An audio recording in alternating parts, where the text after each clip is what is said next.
letreros, tanteadores deportivos y mucho más con la mejor tecnología LED para tu comercio, industria u organización. Hace tu consulta. Generaremos una propuesta exclusiva para vos. Multiled, 25 años de innovación, calidad y servicio.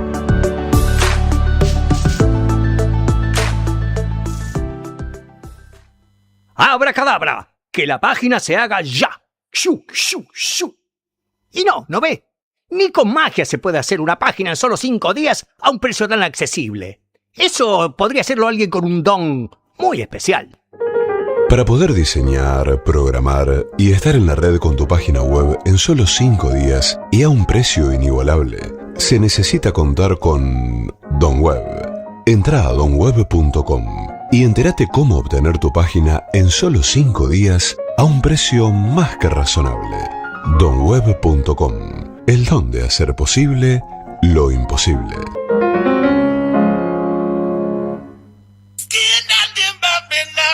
GPS Audiovisual Radio. Todos los miércoles a las 19 horas, el protagonista es el cine argentino.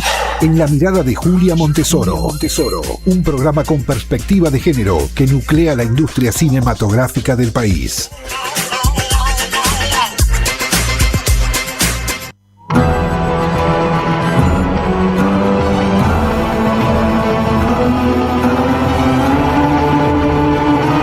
Bienvenidos a GPS Audiovisual Radio, consolidado como referente de la industria del cine argentino e iberoamericano en nuestra 7ª temporada. Si pasan cosas, pasa algo en las pantallas, en nuestras pantallas, pasa también aquí en GPS Audiovisual Radio, con la producción periodística de Norberto Chap, la conducción de quien les habla, Julia Montesoro, en los controles Gonzalo Sorais y en la dirección artística Jessica Bernardú.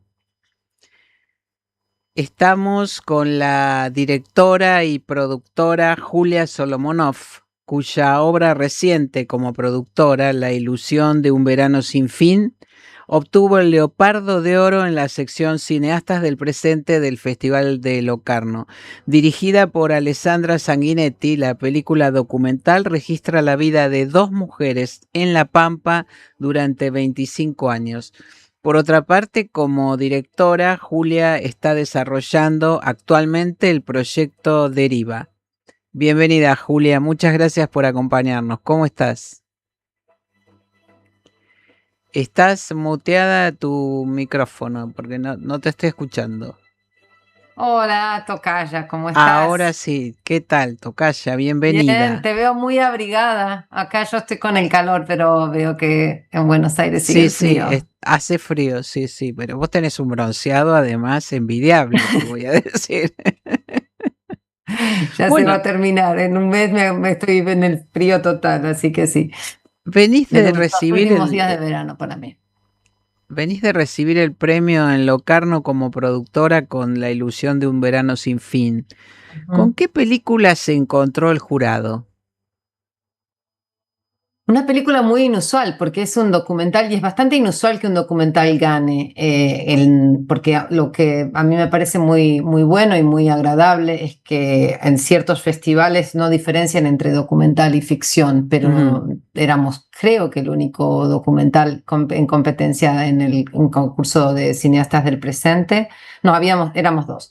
Es una película muy especial y lo que puedo decir es... Yo sabía que era una joya, yo lo vengo sabiendo hace 10 años que trabajo en esta película y sé que es algo muy especial, pero lo que no sabía era que iba a generar una respuesta tan emocional en el público. O sea, la gente reía, mucha gente se emocionó y lloró y el aplauso fue, sobre todo mucha gente decía, esto no sucede seguido en Locarno, este nivel de conmoción en el aplauso, porque es una película...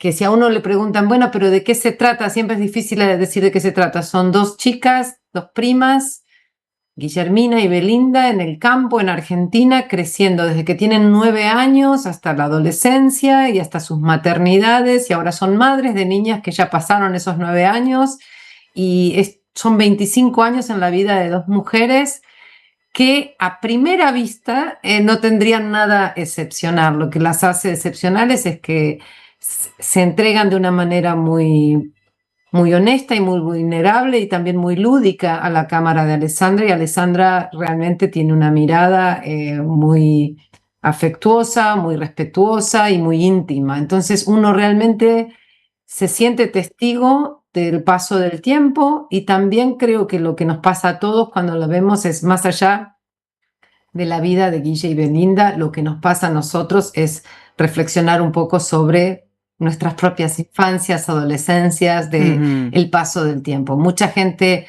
hace la comparación con Boyhood, con la película de Richard Linklater, que es una película de ficción, pero que también es una película sobre el paso del tiempo. Y esta tiene la ventaja de ser documental y una mirada femenina sobre un crecer de mujeres, ¿no? ¿Y cómo estableciste, digamos, los criterios de producción de una historia a lo largo de 25 años?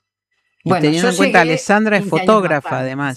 Alessandra es una gran fotógrafa. De hecho, yo la conocí porque sus fotografías fueron como una referencia para mí para el último verano de la Bollita. Justo ahora tengo atrás mío el póster. Cierto, sí. De la película. Sí.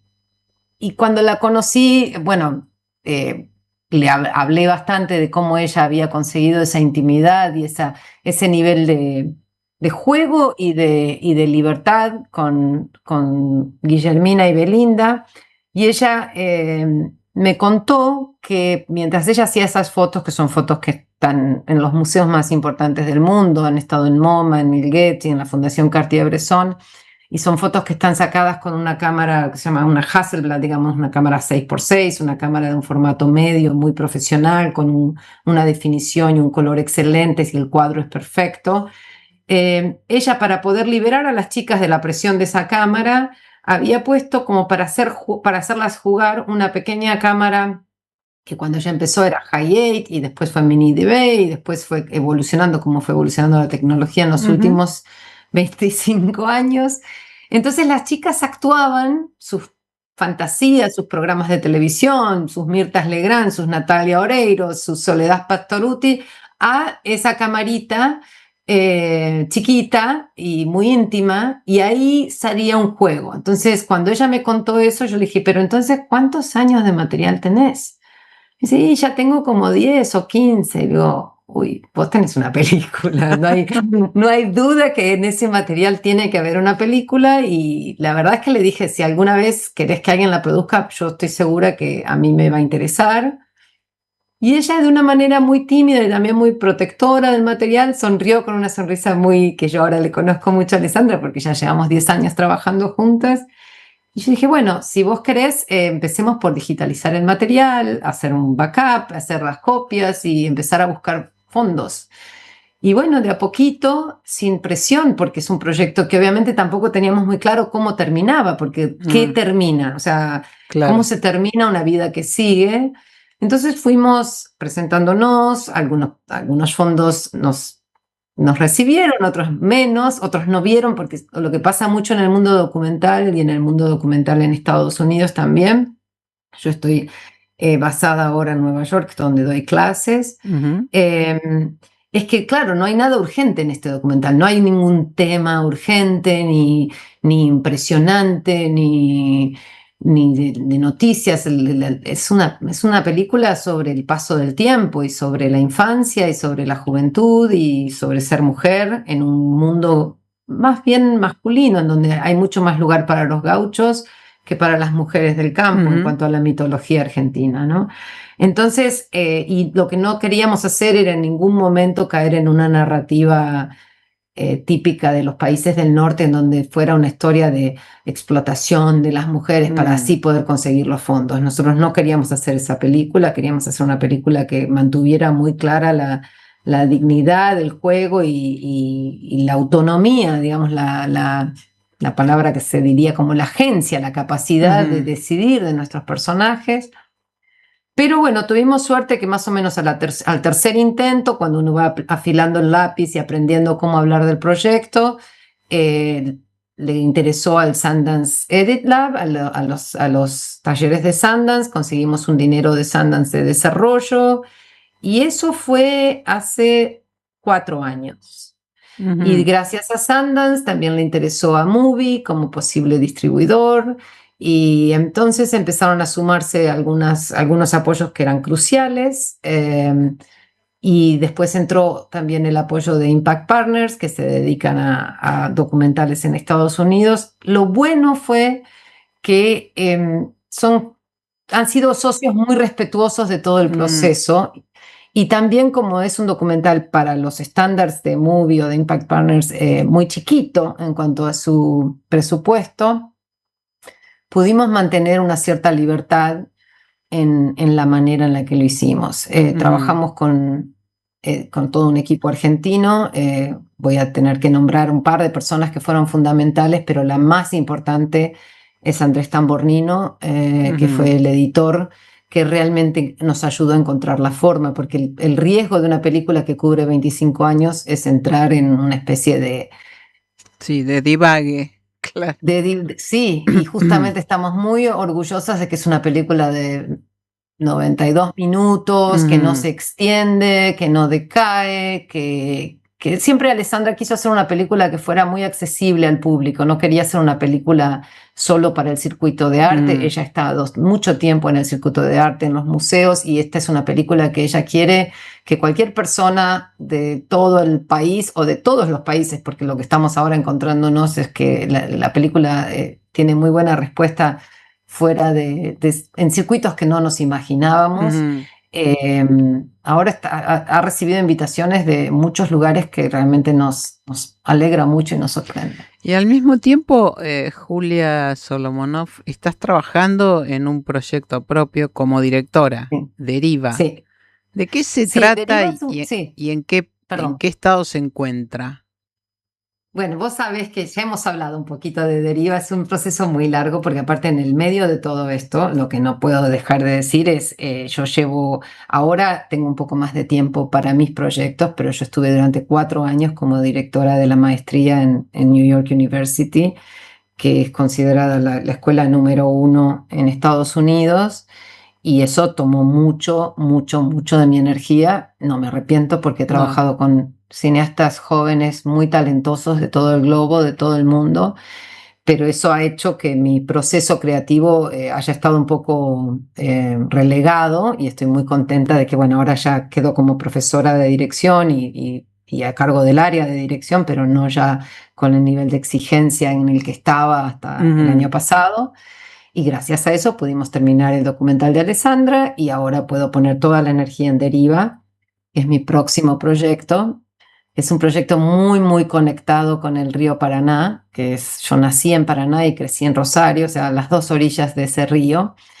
Y la verdad es que no me había dado cuenta hasta hace muy poco, escribiendo un poco los materiales, cuánto de esta narrativa es una película de ficción, totalmente de ficción, pero cuánto en realidad tiene una base de una investigación documental que yo hice en el 2010, o sea, hace 16 años, que tuve la enorme suerte de que yo estaba en Canal Encuentro, y hice una travesía por el río Paraná desde el Delta hasta Asunción. Fue un mes entero en un barco que se llamó Paraná Rangá, una expedición hermosa, en donde fueron científicos, antropólogos, geólogos, poetas, dibujantes, fotógrafos. Era toda una especie de estudio sobre el estado del río Paraná, porque lo que empezaba a vislumbrarse era el efecto que iba a tener la hidrovía en la cultura, en la ecología, en la economía de la zona. Y sinceramente, 15 años más tarde, es muy fuerte ver los efectos que tienen que ver desde la expansión de la frontera de la soja en todo el litoral hasta, obviamente, las crecidas. Y para cualquiera que sea de la zona de Rosario, sabemos lo que ha pasado con las quemas intencionales, que han sido muy tremendas. Entonces, la película no es una película de denuncia, no es una película que solo se centra en eso, pero eso es de alguna manera lo que le da fuerza al recorrido de este personaje. que en alguna vez ya hemos hablado, Julia, porque vos estás siempre muy atenta, es Rafa Ferro. Sí. Es alguien que está a cargo de un camión y que hace como una especie de road movie, de viaje por el litoral argentino hacia el norte, hacia Ajá. Misiones. Y en ese viaje se encuentra con fantasmas propios, con realidades. Es un viaje que en realidad es la búsqueda de un hijo, de un niño que él perdió y que se considera que Ujú. fue ahogado, que se ahogó en el río Paraná, pero la película hace todo un giro sobre la idea de esa desaparición y trabaja un poco la idea de los remolinos como portales hacia otros Ujú, mundos. ujú. Creo que con eso Así que, conté bueno, bastante. Lo estoy escribiendo y produciendo con Laura Uberman, sí. que es una persona con quien la verdad estoy muy contenta. Tenemos una manera muy, muy cercana de pensar el cine, de pensar la producción, de pensar las relaciones entre el mundo y el arte. Y, y tenemos en este momento, ganamos también el premio de Ibermedia, aparte del premio de desarrollo del Inca. Entonces tenemos una socia en Brasil, que ha sido mi socia ya en 3 películas, que es Ajá. Julia Murat, con quien hice Pendular, historias que solo Sí. existen cuando encontradas, y fue parte del equipo también de Nadie nos mira. Y en Colombia tenemos una gran productora que se llama Diana Bustamante, que es la productora de Apichapón Veracetacul, para decir O un sea, director o sea que interesante. está muy, muy encaminado y bueno, Ujú. ya tendremos más tiempo de hablar más en detalle de este proyecto. Entonces, Si Julia, todo sale bien, yo tengo mi sabático el año que viene y me voy a vivir a Argentina desde diciembre hasta prácticamente todo el año para que esta película pueda ser realizada como tiene que ser hecha y con el tiempo de investigación y de rodaje y todo lo qué que queremos que bueno, sea. te espero. Y vas a venir acá, ¿eh? Después de Por mucho tiempo supuesto, de en Zoom, persona. vas a venir al estudio entonces. Sí. Julia Solomonov, muchas gracias por este contacto, felicitaciones por este logro como productora y bueno, estaremos muy atentos a lo que ocurra con tu vuelta a la Argentina y la realización de Deriva. Te mando un abrazo Gracias enorme. a vos, Julia Montesoro, y toda la gente de GPS. La verdad es que siempre están tan atentos y yo los sigo y me ayudan a sentirme un poco más cerca y enterarme un poco de cómo están las cosas y también de todo, más allá de todas las dificultades, de todo lo bueno que se sigue produciendo y cómo en la Argentina se siguen haciendo cosas interesantes. Gracias, muchas gracias. Te seguimos. Seguimos Gracias. en Chao. GPS Audiovisual Radio.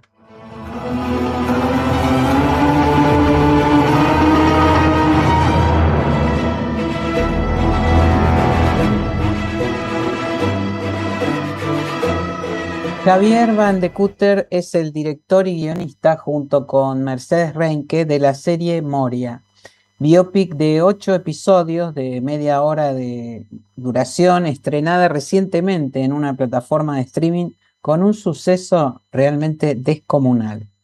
Moria aborda la mítica figura de una de las mayores divas de la cultura popular contemporánea. Estamos con Javier Van de Kutter. Gracias por acompañarnos. Bienvenido, Javier. Y bueno, felicitaciones por toda esta repercusión y esta producción. Sí, bueno, muchas gracias, Julia. Un placer hablar con vos una vez más. Sí, de veras, muchas veces ya llevamos. Por suerte. Siempre, el placer es mutuo, por suerte y por suerte con trabajo, exactamente. ¿Qué te motivó, Javier, a involucrarte en este proyecto como director y guionista? Bueno, sin duda la figura de un ícono de nuestra cultura popular, entre otras cosas, que es Moria Kazan.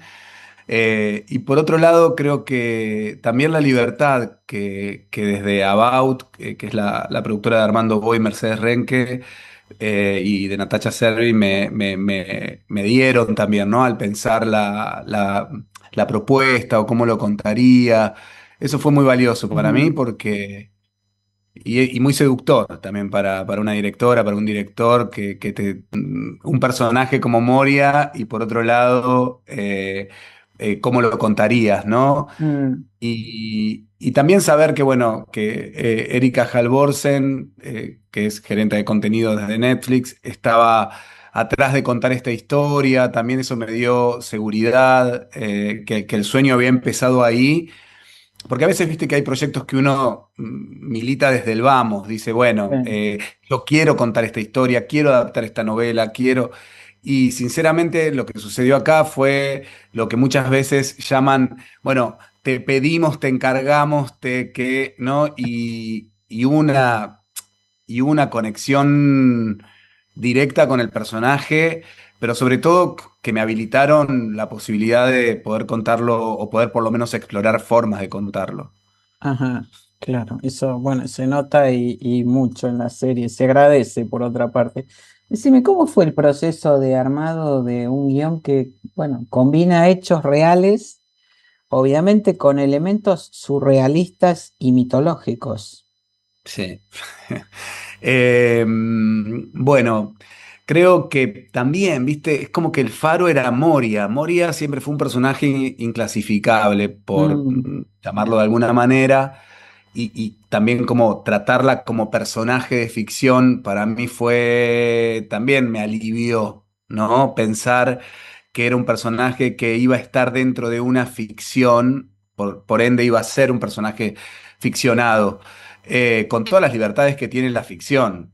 Entonces ahí empezó como el trabajo, porque ¿cómo la veo a Moria? Y bueno, la veo mm, como un avatar, la veo como una Queen Com, como decíamos con Martín Battenberg, co-guionista, digamos, y empezar a escuchar cómo habla ella, las frases que dice, que muchas se viralizan y son como síntesis de respuestas que atraviesan generaciones, pero también tomarlas como conceptos, decir, bueno, pasado, presente, futuro, ujú, para contar una biopic es importante, todo ayornado, como dice ella, bueno, soy titiritera de mi propia historia, mm, bueno, digo, es como estar atento y sensible a eso y cómo después trasladar eso al aspecto visual, ¿no? Como decir, mm, cómo construimos un mundo de maquetas.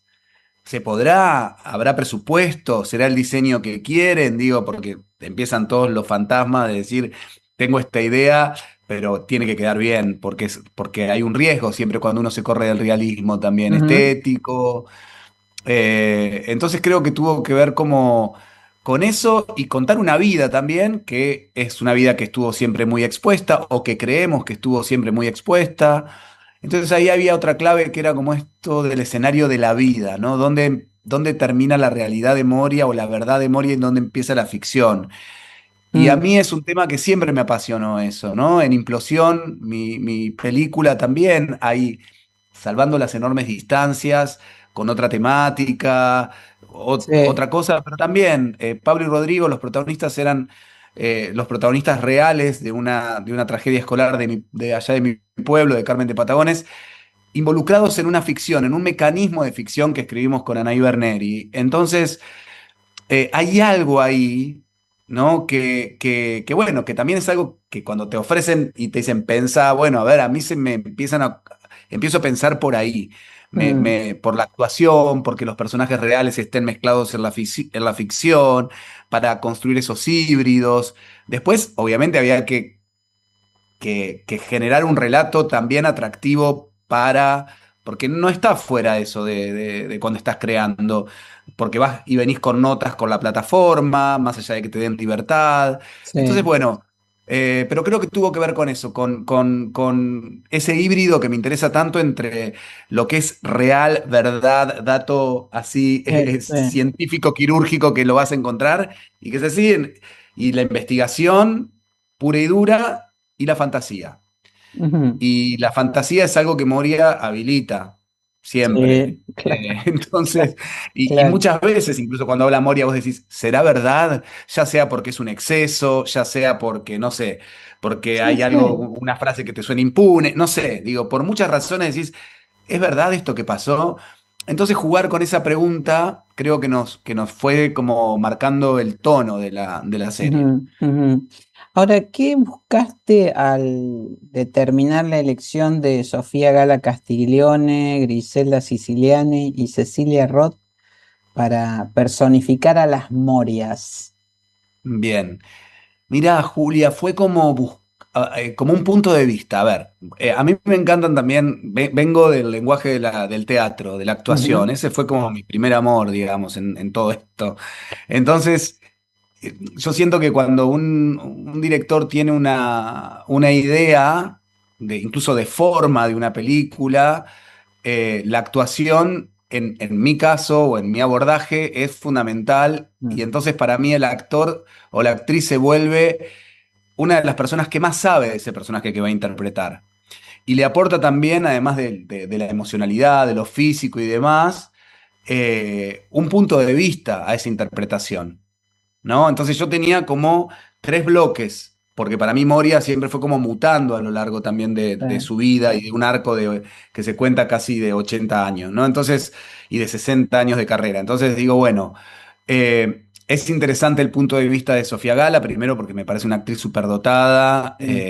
Impresionante el trabajo de ella, sí. Sí, y de Griselda ni que hablar, porque sé que tiene un juego, porque conoce el cuerpo, la danza, lo físico, la canción, el decir, lo performático, pero de una profundidad italiana, que la he visto. Y en Cecilia me parece como esa jerarquía actoral y esa intimidad que yo quería para la antesala antes de que entre Moria al final de la Ujú, serie, ujú, la Moria real. Entonces sentía que Cecilia podía jugar y habitar una Moria en el silencio, en el pensamiento, la reflexión, en lo introspectivo. Y además que me pareció un privilegio también para los espectadores poder ver una interpretación de Cecilia Roth en la piel de Moria, como que también era Era un desafío, sí. era un desafío. Y cuando veo el arco de las tres actrices, también veo la Moria que construyeron ellas más allá de mi trabajo, Mm, ¿no? ujú, Una sola Moria entre las tres. Entonces hay algo ahí, bueno, yo porque tengo muy estudiado el proceso de la serie, del armado, de la creación. Entonces, me gustó eso, ¿no? Como grandes actrices con una opinión también en su interpretación sobre el personaje a realizar. Creo que fui a ujú, buscar eso. ajá, ajá. Ahora, con una vida tan larga y tan pública, ¿no? Una vida larga y tan pública como la de Moria Kazan, ¿cómo se hace la curaduría, digamos, de qué queda adentro y qué queda afuera de la serie? Bueno, ahí obviamente que muchas situaciones, anécdotas, hechos quedaron afuera y me hubiese encantado que entren. También hay un formato que es media Mm, hora, que hay algo ahí que lejos de ser algo que te atrapa, si lo sabes usar, digo, pero bueno, pero también es un tiempo y además para darle valor a las escenas, para darle tiempo dramático a las escenas, para que, digo, es un tiempo con el que tenés que saber dónde apretar a veces el acelerador, dónde detenerte. eh, y eso fue como la curaduría, creo que tiene que ver cuando descubrimos que era la historia, que era una historia vincular, más allá de la estelaridad de Moria. Iba a terminar siendo quizá la historia de una madre y una hija, ¿no? Entonces, mm, a mí me interesaba más como escenario, porque Moria estuvo muchos años arriba de un escenario, más que en el living de la casa, pero me interesaba más el living de la casa, digamos, previo a un viaje a Paraguay, en donde pareciera que hay un sino, como un sino, un destino muy de la literatura casi, de quedar en prisión y demás, pero sin sí, saberlo, el conflicto con su hija. eh, con una hija que le reclama la exposición a la que expuso, digamos, como... Entonces, para mí tenía más valor en el tiempo que tenía contar eso que quizá, no sé, gente con la que había trabajado profesionalmente, sentía que eso estaba más en la primera parte del relato, ¿no? Ujú, Que era ujú. también lo que menos conocía yo de Moria, la revista, jugar con los colores, con la moda, con lo coreográfico, con esa chica joven que empezaba a ganar dinero, que entraba en el mundo, en el jet set, que se Sí. empezaba a codear, a empezar, ¿no? Como todo eso tenía una... Y a medida que va avanzando la historia, poder irnos quedando con esa Moria quizá más despojada. eh, Mm, y creo que tuvo que ver con eso. Y ahí, y es único punto de vista. Si no está Moria, no claro. hay escenas. Entonces también eso deja fuera un montón de posibilidades de contar otras cosas.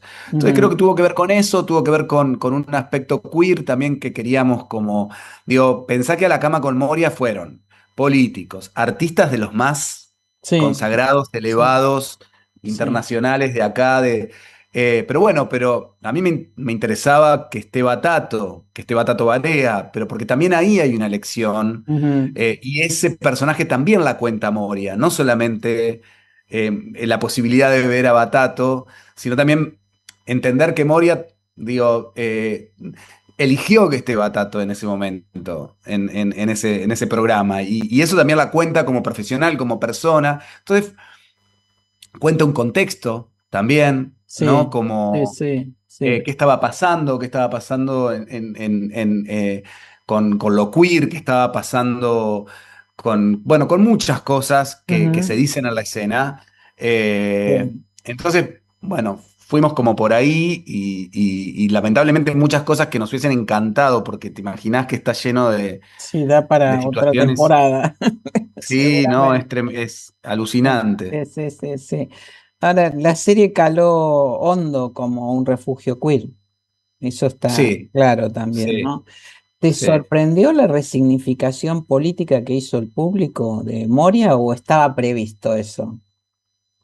Mira, creo que yo estoy bastante como adentro todavía, ¿viste? Es raro. Ujú, Además, Julia, digo, nunca me pasó, o sea, tengo 4 películas, digo, qué sé, pero realmente te soy totalmente honesto, es como, sí, por ahí en Historia de un Clan, una serie que escribí que dirigió Luis mm, Ortega, que a mí me parece alucinante lo que hizo Luis, y bueno, y ahí vi todo un movimiento y lo que se había generado a través de una ficción, pero acá estoy todavía como recibiendo cosas, miradas, eh, pero nosotros también, no lo premeditamos, pero sí mm, supimos cómo tratar a esa figura, ¿no? Y ujú, qué aspectos de esa figura también como contar, pero fue una elección nuestra, desde la producción, desde mí, desde Battenberg, Donatefa, los que escribimos. No es que Moria nos dijo, che, esto que quede afuera, esto no me interesa, me mm, sentía expuesta en tal lugar, entonces no lo cuenten. Eh, Al contrario, me dijo, no romanticen la historia, la más expuesta tengo que ser yo, como en el sentido de si van a hablar de alguien, mirá que yo también estuve ahí, mirá que yo también hice, o sea, como en mm, ese sentido, y después la edición también, en la edición uno empieza como a delinear un personaje y decir, bueno, voy por acá y siento que esto va a generar empatía y es un recorte poético de un personaje, tampoco es toda la vida de Moria. sí, sí, sí, sí. No, pero es un aspecto importante, entiendo yo, Sí, de su vida, ¿no? ¿Y cómo sí, sí. es? Yo Sí. siento que también en esa mutación que te digo, es una opinión personal, Mm, de caracterización, de ir de la revista a la de la tele, a la combativa, también hay algo de su ideología que también fue mutando, que también fue cambiando. Y apoyándose quizá más en una filosofía casanesca, si querés, una manera de pensar que, bueno, que yo estudiándola me fui advirtiendo mm, esos cambios. ujú, ujú, Eh, y al momento de contarla sentí que era como por ahí, por donde pude contarla también, ¿no? ujú, Pero ujú. bueno, eso. Ahora, ¿cómo se gestiona o cómo se gestionó, mejor dicho, el rodaje de las secuencias en las que intervino Sofía Gala interpretando a su madre, Mm, y digo, ¿y qué impacto generó la presencia de Moria en el set? mm. Porque eso Bueno, también debe haber sido un capítulo sí, aparte, ¿no? sí. Sí, mira, te voy a decir, el trabajo de Sofía, más allá de que lo acabamos de decir, y su fantástica interpretación sobre un personaje, en este caso su mamá, creo que Sofía estuvo muy conectada con la imagen de Mario Castiglione mientras ella interpretaba a Moria, con la imagen de su papá. Ujú, Creo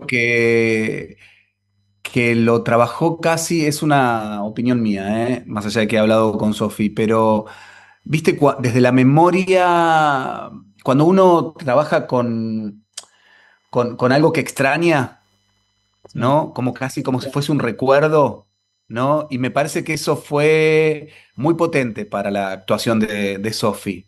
Y creo que ella cuando está en las escenas con Mario Castiglione, Ujú, eh, nos trajo a un Mario, ella, que tiene que ver con su mirada, de cómo ella veía a ese padre al que extraña, claro. al que sigue amando, ¿no? Entonces, después Marco Caponi, que es el actor que lo interpreta, para mí, de una humanidad para abrazar a Sí. esa otra actriz que está en carne viva, porque era así, Julia, o sea, No, claro. Sophie iba a las escenas, eso, con el corazón en la mano, ¿viste? Como a dejarlo todo ahí. Y bueno, y el ejercicio era de entrar y salir como lo sabe hacer cualquier actriz, pero algo fue como quedando y de algo se iban impregnando las escenas y después charlábamos sobre anécdotas. Por Mm, ejemplo, me contaba que nosotros, de hecho, el titular lo hicimos, que una vez veía que en la casa encontró un titular de una revista que si a qué le vio Moria Kazan a Castiglione, si es petizo, esto, lo otro, que lo sí. bardeaban. Digo, algo en relación a la ideología también de su papá, a lo que sabía su papá de música, algo que Sofía añora, y Ujú, bueno, y todo eso estaba en el aire al momento de construir su Moria. ujú, Eh, y después Moria fue poco al set, salvo cuando tuvo que filmar, pero sí fue en una escena que es la escena de la disco África, ujú. que es cuando recibe la trompada de Rubén, su novio, que lo interpreta Francisco Bertín, que, que bueno, que ahí es un poco donde decimos muere Ana María Casanova y empieza y nace el Moria último día Kazan. de Ana María y el primero de Moria Kazán, que también, basado en una frase de Moria que es me caigo en la cloaca, me levanto y vuelvo a Rosas, como con esta idea de sobreponerse y de volverse poderosa a partir de un hecho traumático, que es como que te peguen Ujú. una trompada, cosa que ocurrió además. Eh, sí, sí, Fue el, el- real, el- el fue efecto que así. les voló la peluca es real. O Claro. sea, después obviamente la secuencia nosotros elipsamos y nos vamos al teatro y a ella ya empezando a hacer sus monólogos y Sí, sí, demás, pero sí, sí. digo, también Pero Moria eso fue muchas así en veces... público, digamos. Esa Sí, situación fue así en público. sí, Ah, fue así en público. Y Moria sí fue ese día y no sabíamos ni Sofía ni yo que estaba en el set. ah, Eh, y fue cuando, bueno, me entero antes, porque Sofi todavía estaba en el set, entonces la saludo y veo la cara de Moria cuando la ve a Sofía acercarse, ¿no? Como, y le dijo, no, es que cuando venías caminando me quedé helada porque me vi. ¿Viste? Algo de esa transparencia que es tan difícil de lograr para los actores y para las actrices, como que se borra a Sofía y ujú, estaba Moria. Y entonces, cuando uno también, a mí en Implosión algo de eso también pasaba, cuando uno juega mm, con estos mecanismos, si querés llamarlos psicomágicos, si querés llamarlo que exceden algo del territorio del realismo, de cómo se mm. encara una escena, eh, pasan estas cosas, se alinean ciertas cosas, llamarlas más abstractas si querés, pero Sí, sí, es salir raro, pero está. de la racionalidad también, ¿no? Exacto, Este, exacto. entonces por ahí Y adquiere una dimensión más poderosa todavía la situación que estás jugando, ¿no? sí. Sí, sí, sí, me acuerdo cuando los chicos en Implosión, por ejemplo, había una escena en donde que no estaba en el guión, y que ellos, es breve, y que ellos dijeron, lo vamos a decir nosotros, vamos a contar nosotros desde nuestro punto de vista, que es lo que nosotros vivimos.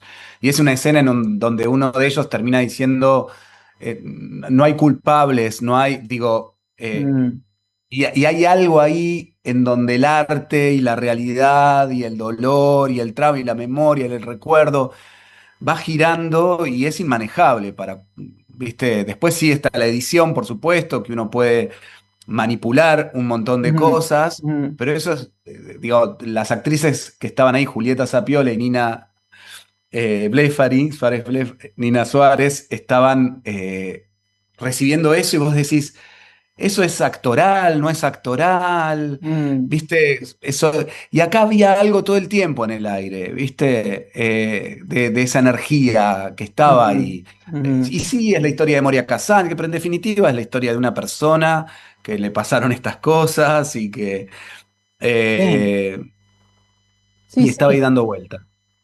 Ahora, ¿cambió tu mirada sobre Moria Kazan después de este año y medio de trabajo con ella? Sí, sí. A ver, no porque yo haya tenido tampoco una mirada muy elaborada sobre Moria, más que lo que todos la conocemos y que te puede, un video que se viralizó, lo podés saber y te podés reír o te podés... eh, pero lo que me pasó es que me encontré con una, mira, la conocí, yo le pedí a Moria para conocernos y para acercarnos, filmarla el último día de Brujas en Mar del Plata. Ujú, Entonces fui con un equipo muy reducido previo a la preproducción, previo a todo. Pedimos un poco de plata y fuimos a hacer un experimento, que es lo que finalmente está en el último episodio. Y está muy reducido, ¿no? Y filmé con ujú. ella desde las 8 de la mañana hasta que terminó Brujas, que hizo dos funciones hasta las 2 de la mañana más o menos, o sea, y en el trencito de la alegría y fue todo un día con ella, todo ese fin de semana, en donde vi una capacidad de trabajo y vi, la encontré también muy emocionada por terminar como ese recorrido de Mm, 34 años, que con esas actrices mujeres que también la habían acompañado y se habían acompañado criando a sus hijos, a sus nietos. sí. Entonces siento que me encontré con una Moria a punto caramelo en relación a, a querer abrir. Entonces y de una generosidad y de una apertura y de una libertad que, bueno, que me generó obviamente mucha responsabilidad, pero también mucha confianza, porque cuando ves una persona que se levanta para filmar o sea, sin maquillaje, que se permite desnudar, decís, bueno, y tangánica. Entonces creo que conocí una Moria que, que fue muy copada conmigo también y muy materia dispuesta al trabajo, al ida y vuelta, incansable. Todas las veces que la llamé por teléfono para conversar, para hablar, que le mandaba las escenas, que me las mandaba corregidas por audios o por... Fue un trabajo, pensá que yo la conocí a Moria Semana Santa del año pasado, no hace tanto No, tiempo. no. Y fue para escribir 8 libros, para generar la Sí, sí, preproducción de sí. toda esta serie. Entonces, estoy todavía, pensá que hace 10 días que se estrenó como muy totalizado por Moria. Entonces, pero conocí una persona fantástica y creo que esto que te decía hoy, que es una manera de estar en el mundo y tiene una energía Mm, muy poderosa en donde puede ayudarte mucho según el momento de tu vida en el que claro, estés claro. a empoderarte, a Sí, animarte a un montón de sí, cosas, a ser sí. auténtico, a cosas que incluso el cine a veces se cuida o nos cuidamos cuando estamos creando y decimos, no, esto es muy melodramático, Mm, no, esto es muy, me voy a cuidar con esta forma o qué sé yo. Y hay algo del más es más de Moria y cuando a veces hacemos cine pensamos que menos es más, y hay algo del más sí. es más que por lo menos para este proyecto, a mí me lo enseñó y me lo transmitió y eso me lo llevo, ¿viste? Ujú, ujú. Así que sí, hay otra Moria para mí. Claro, claro. ¿Y hay una temporada más? Mirá, yo Moria, creo, yo te porque lo con digo este así, para mí es suceso. redonda la temporada, Ujú, pero como hace 10 días que acaba de pasar esto, no Sí. no está en mis planes, la verdad, pero uno está, mira, lo que quiero, Julia, es que haya inspiración y trabajo. O sea, sabemos todos que es un hecho extraordinario en un punto, Ujú. porque hay una plataforma, porque hay una productora, pero todas mis películas y por las que nos hemos visto en otras ocasiones, Sí, son películas que yo las hice a través del Inca, en donde ahí aparece, y esas películas posibilitan que uno pueda hacer una experiencia como esta.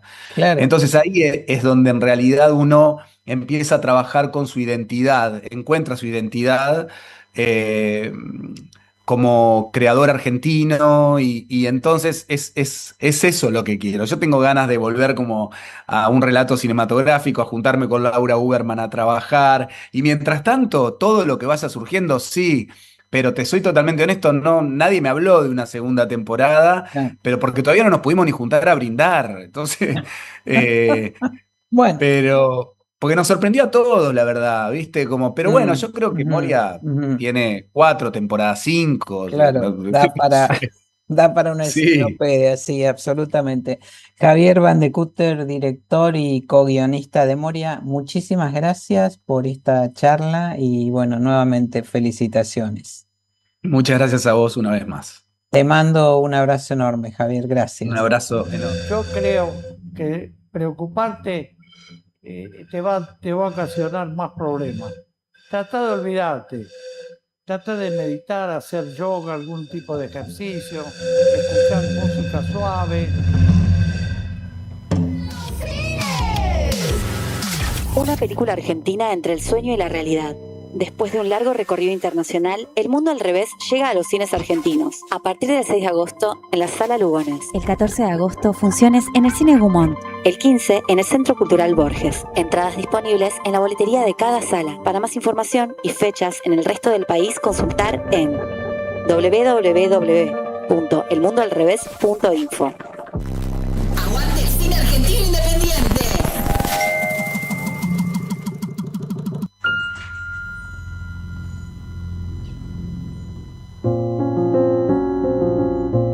Nuestra investigación nos llevó hasta Altagracia, Córdoba, donde descubrimos cartas personales de Ignacio nunca antes vistas. Salgo viernes semana próxima para Vietnam. Va carta. Ignacio. Ayer me avisaron en el diario que me mandan a Vietnam del Sur. Una gran carta periodística a mi ver. Un gran riesgo que te agujeré en el pellejo para la mayoría de mis colegas.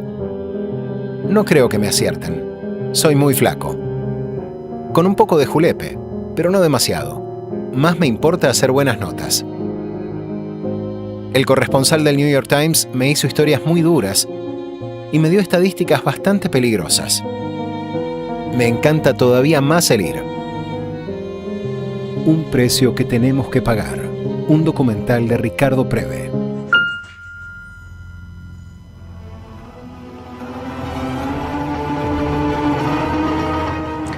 Beto Namat es un publicista argentino radicado en España desde hace más de 20 años. Es el actual director creativo ejecutivo de BCCP Spain, una de las agencias más innovadoras del mercado europeo. Viene de ser jurado del Festival Cannes Lions, el más importante del mundo hispanoparlante de la publicidad. Estamos con él aquí en GPS Audiovisual Radio, en nuestros estudios, para compartir una charla. Bienvenido, Beto, un placer recibirte. ¿Qué tal, Julia? Muchas gracias. Bueno, venís de ser jurado por segunda vez, ¿no? Por segunda vez del Festival de Cannes. Ajá, ajá. ¿Y ahí qué ocurrió? Wow. ¿Cómo fue esta experiencia? Fue bastante enriquecedor, muy diferente la primera vez que la segunda, porque también eran otros momentos, 2013 contra 2026. Ajá. En 2013 también la red social que estaba más de moda era Facebook y mira cómo estamos ahora. Sí.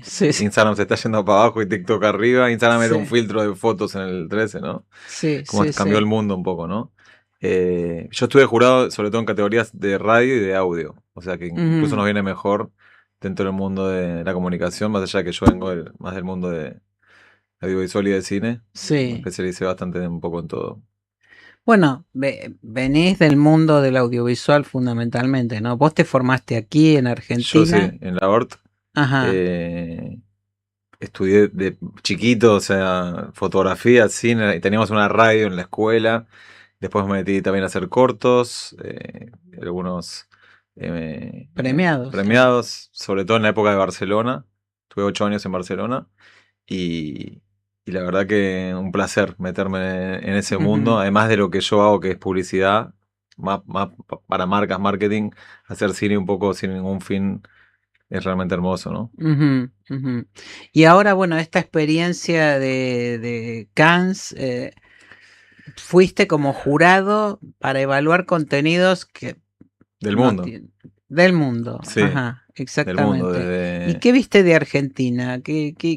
¿Cómo nos ven? ¿Qué pasó con Argentina? Tengo entendido que fue junto con España de los países más con mayor visibilidad este año. Fue bien. Argentina tuvo cosas muy interesantes.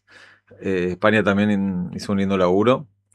Al final, con otros recursos que mercados como Estados Unidos, ¿no? Que te miran desde un helicóptero y nosotros estamos con el bondi, con el colectivo, ¿no?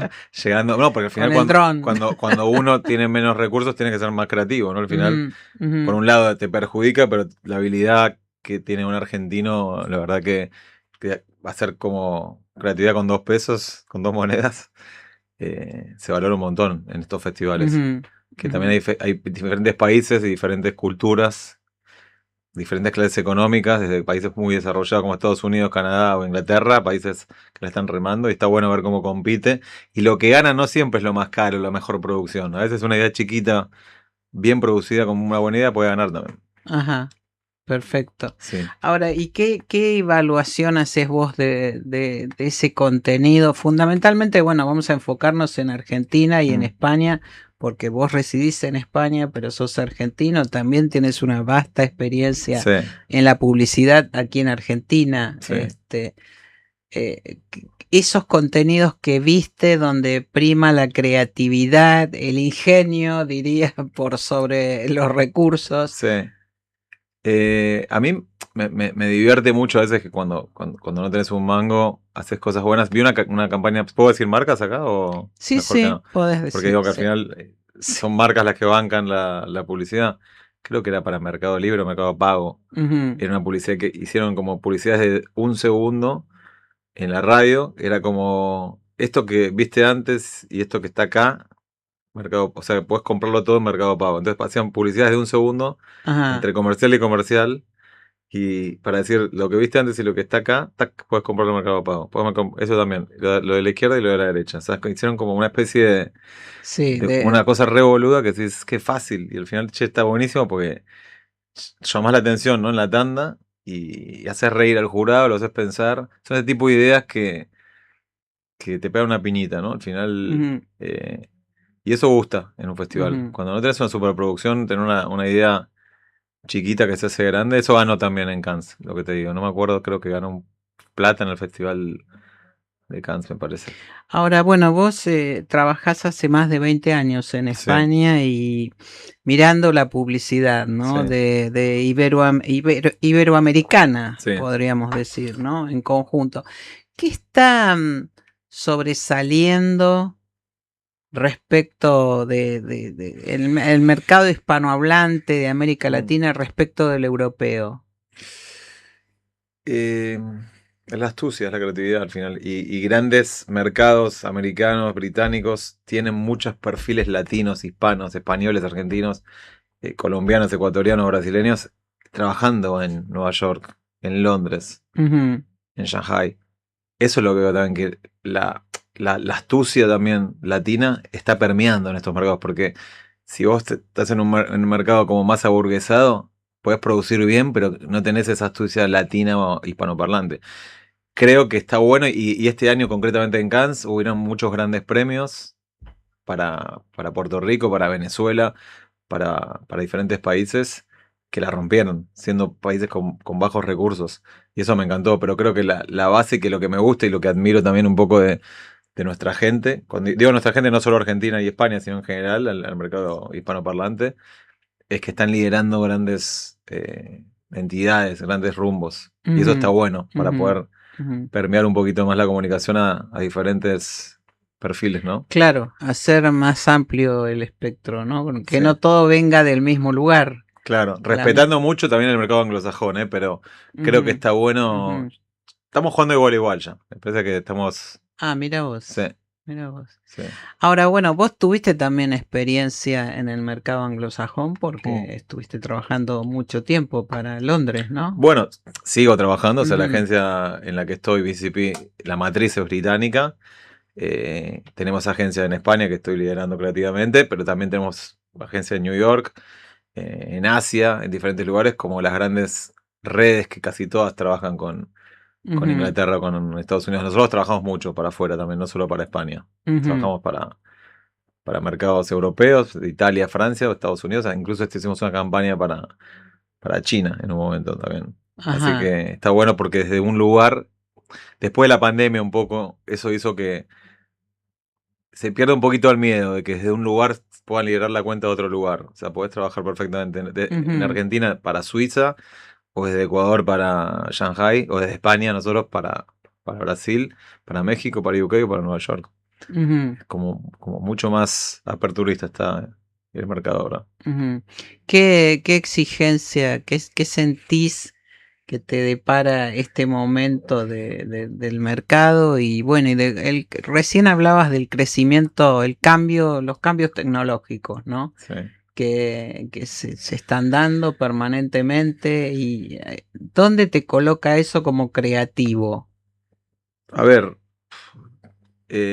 Liderando una empresa además, sí. ¿no? A ver, nosotros con el tema de la inteligencia artificial decíamos que viene ahora, que nos van a reemplazar a todos, y la verdad que este año fue un año bueno en la agencia. Hablo de nosotros en este momento, pues es más fácil analizar lo que le pasa a uno, porque es tan complejo esto que no puedo hablar tampoco del mercado, porque cada país es un mundo y cada agencia también lo es. Nos fue bien. O sea, nosotros supimos usar la inteligencia artificial para aprender y para aliarnos con ella y no pelearnos.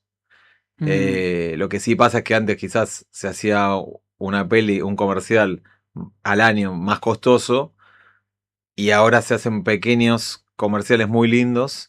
O sea, es más trabajo de creatividad para nosotros por bueno, menos trabajo para una productora clásica que estaba acostumbrada a producir con grandes presupuestos. Ahora se produce por menos, más cosas. O sea, a nivel de volumen es más, y algunos que ganan y otros que pierden. Al final las productoras tienen que saber adaptarse a esto, porque llega para quedarse la inteligencia artificial, y nosotros tenemos que intentar jugar con ella. Y la parte creativa nuestra nos ayuda también a tener que supervisar y crear más historias de pequeño formato que una gran historia al año, como se hacía antiguamente, ¿no?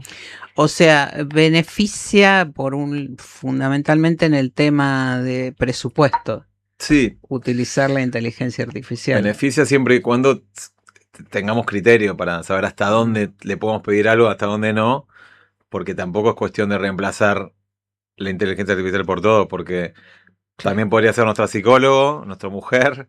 No es lo mismo el sexo que el cibersexo. Al final, la inteligencia artificial está para lo que es importante, pero al final tenemos que saber poner un límite también de hasta dónde deja de ser el ser humano una persona más criteriosa a la hora de tomar decisiones. Sí. Es re importante la inteligencia artificial.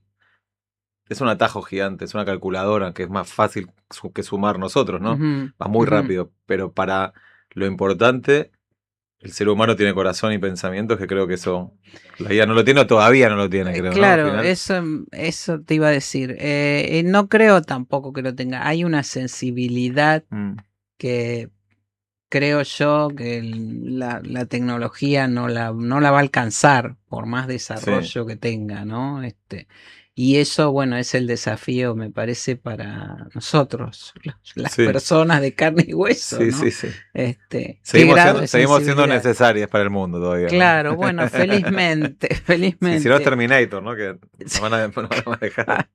Si tuvieras que pensar dónde va a estar el eje de la conversación en Cannes Lions 2027, wow.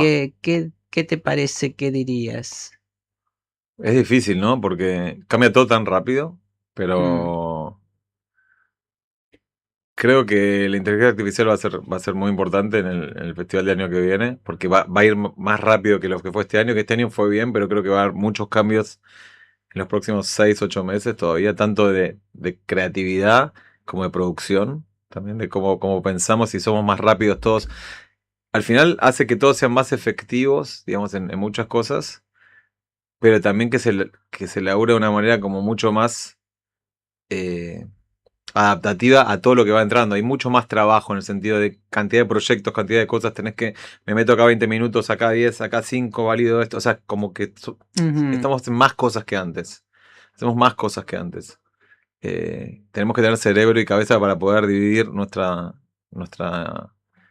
inteligencia, creatividad o gestión para también tener un slot para ir a mear, porque si no es como que no paramos un segundo y al final es tener como mucha visión y saber organizarse bien y tener equipos aceitados. Al final va un poco por ahí. Y tuve una charla que estuvo buena en Cannes se llama Sports Lion, que creo que también va a ir por ahí el festival el año que viene, que es el mundo de los deportes, que está bueno. A nivel audiovisual es un montón la cantidad de gente que ve deportes y puede ir por ahí también. Creo que las charlas que tuve fueron bastante interesantes también del mundo deportivo. ¿Y cómo te proyectás vos, argentino, residente en España, en este mundo tan competitivo y bueno, y tecnologizado? A ver, yo lo que me gusta a mí es pensar en disfrutar de cada pequeña mañana. Me tomo un mate, llevo a los chicos al cole, estoy con mi mujer un rato y me voy a laburar. Y disfrutar del trabajo, disfrutar de lo que hacemos, de las relaciones que tenemos con los clientes, con las personas, el café que se hace con uno de la agencia, con un cliente, con un amigo. Y no perder el disfrute, porque si no nos convertimos como en seres humanos similares a la inteligencia artificial. Que no está bueno eso. Creo que lo que es importante es no perder la esencia de disfrutar de lo que hacemos. Y cuando vos disfrutás y la gente disfruta alrededor, el trabajo es mejor. Claro. El cliente creo que lo disfruta de una manera mejor y eso genera al final más ventas también. Con las cosas tan bien hechas, si tienen corazón y conexión, funcionan también para todos. Beto Namat, entonces, publicista argentino, amigo de la casa desde hace ya mucho tiempo, familia, para decirlo claramente, radicado en España y bueno, director creativo ejecutivo de BCCP Spain. BCCP Spain, de paso por Buenos Aires y bueno, aquí lo tuvimos en GPS Audiovisual Radio, donde están todo lo que pasa en nuestras pantallas, en el mundo, como decimos en Argentina y en el mundo, está aquí, en GPS Audiovisual Radio. Nos despedimos entonces hasta el próximo miércoles. Gracias por acompañarnos y bueno, buena semana para todos. Muchísimas gracias.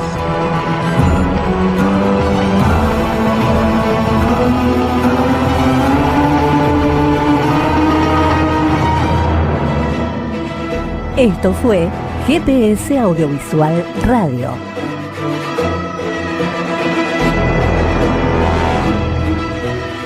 Los esperamos el próximo miércoles a las 19 horas por Radio Trento.